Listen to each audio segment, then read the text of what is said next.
Greetings. This is Lumumba Africa here, and I am making a short video concerning the US election.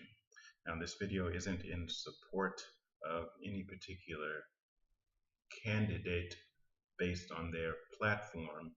It also isn't in support of the white hegemonist system run from the United States. It's in support of African people who will be targeted for extermination if the Democratic candidates get into the White House. There's a good video I recommend you to watch, done by the Irritated Genie about 2 or 3 weeks ago, maybe even a month, where it's entitled The Deep State versus White Nationalism. It's about $50 on his website, socialarchitect.com, or you can go to waronthehorizon.com to see it.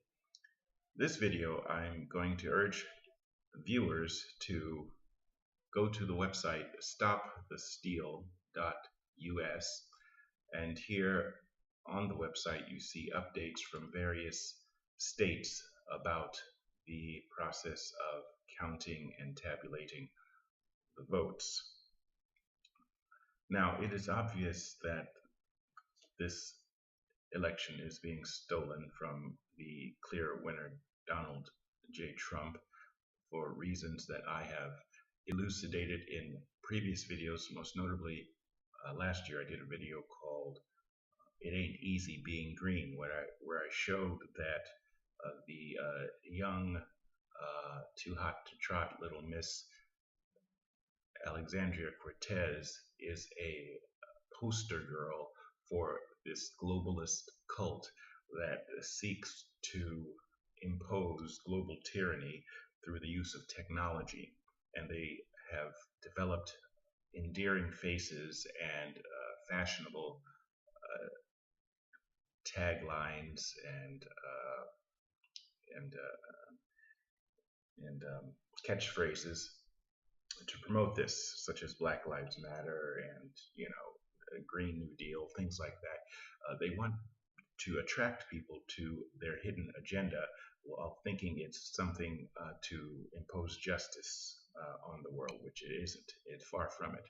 It's to impose lifelong slavery in a technocratic sense, or slavery using technology to administer it.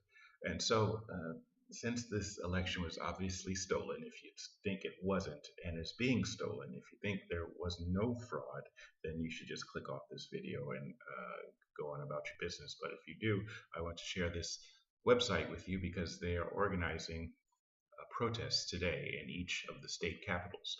On this website, you can see the location of the protests. Now, even if you didn't vote or you don't agree with any candidate or anything, I think it's important for organizational purposes that Donald J. Trump stay in the White House, particularly because of this fake pandemic, which I have been writing about on my blog. The Lumumba Africa report is totally fake, 100% fake. There's no virus. This is a global plan to install global tyranny over the world through technological means. Bill Gates is one of the people pushing this, but it goes even further than him. He's just a representative of the global banking cult. As I mentioned in my video, Devil Bill, he is a distant relative of the Rockefeller clan, who are partnered with the Rothschilds and have been for decades.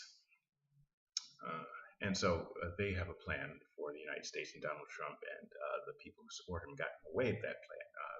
The interference they were running allowed people who are interested in African power and developing African power to have a little wiggle room for organization.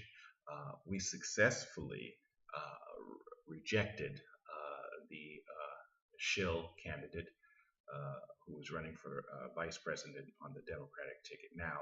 But in order to force this psychopath down our throats, they surreptitiously nominated this vile female for the position of vice president, and it's of course goes without saying that if the Democratic candidate for president is put into the White House with his failing cognitive health, he will step down very soon thereafter, and a non-elected, uh, totally insane female with no children and is having sex with some disgusting Jew who whored her way to power will have the ability to impose the plan of this private cabal, which is represented by Bill Gates, among others, and is really expressing the will of the Rothschild, Rockefeller banking clans.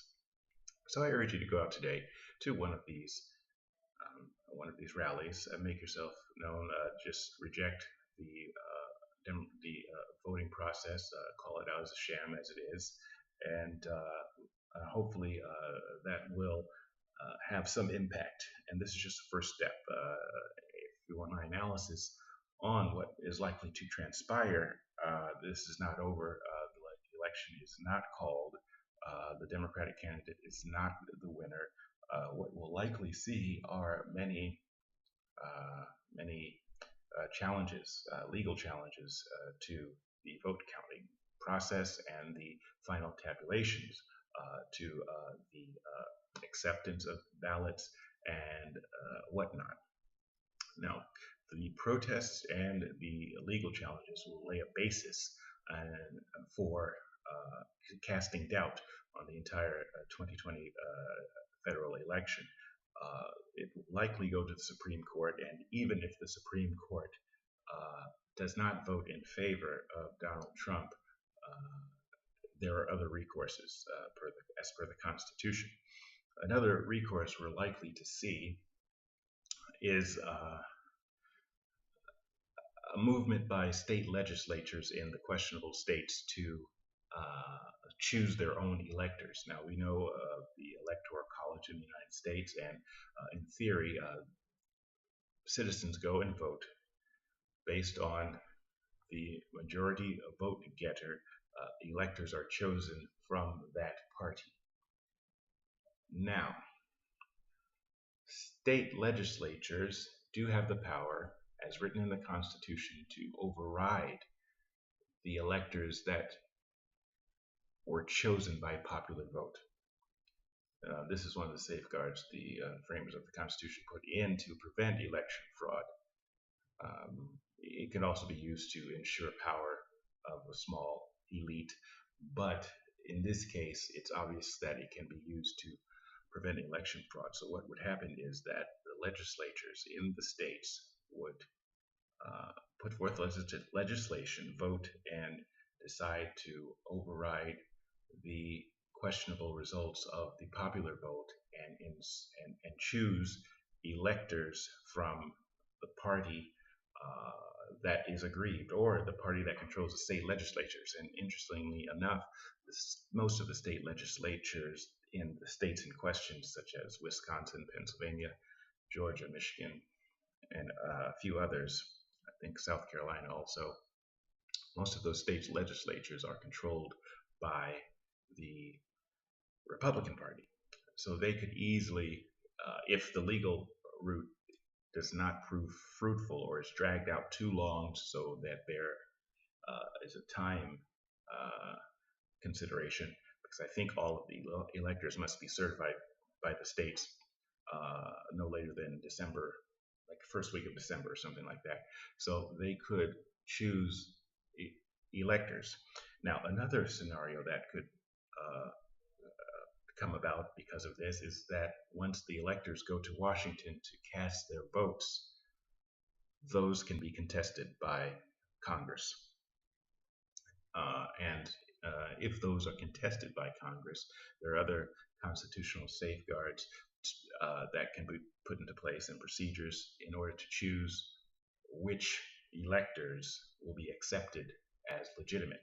So let's say, for example, Michigan, the governor of Michigan, who is a Democrat, validates the Democratic outcome and say the Democrat Party won the state the election in the state of Michigan, but the state legislatures, controlled by Republicans, say no, we're going to choose different electors because there is a voting fraud, and both of those electors show up in Washington. What happens then is that the state, the congressional representatives of the state, including the senators, adjourn and convene among themselves to choose which electors will be accepted. Now, the thing about this is that in most of these states, the national representatives in Congress are from the Republican Party. So it's a likelihood that those Republican electors chosen by the state legislatures will be accepted by the members of Congress representing those states as legitimate electoral votes. But another scenario which may play out because of this, because I'm sure there will be challenges to this, is that the amount of electoral votes chosen after having superseded the popular vote chosen by the state's legislatures, it could result in an unclear winner, meaning neither presidential candidate has a clear majority or neither has attained 270 electoral votes. If that happens, then the House of Representatives chooses the president with a roll call vote. Now, the roll call vote is interesting because it is one vote per state. Now, even though there are a majority in numerical accounts of Democrats in the Congress, largely because of the large states and large representative populations, such as California and New York, those states only get one vote in order to assign the presidency to a particular candidate if there is a deadlock in Washington at the counting of the electoral votes and neither candidate gets 270. So the interesting thing here is that a majority of the 50 states in the United States have Republican representation in the Congress. So even though the Democrats, quote unquote, control the House of Representatives, they are the numerical majority. The numerical majority of states are represented by Republicans. So, for example, if one vote goes to Texas, one to Wyoming, one to Kentucky, one to New York, so on and so forth, after you tabulate that, if the vote falls along partisan lines, the Republicans would actually be able to choose the president. So I just made this video kind of short, but just to show that this election is not over. It is being subverted by the parties I mentioned before, and restate this is not to support the platform of any candidate, but is to show that there are two factions of white supremacists, white hegemonists, that are battling out for total control. And even though none of them are really friends of African people and do not support African power, one just wants us oppressed. Not that's okay, but one wants us marginalized. The other wants us dead. And so I think the choice is clear here. And so if you have the means, going to stop the steal rallies in your location would be prudent. This is Lumumba Africa with the Lumumba Africa Report. I thank you for listening. Asante.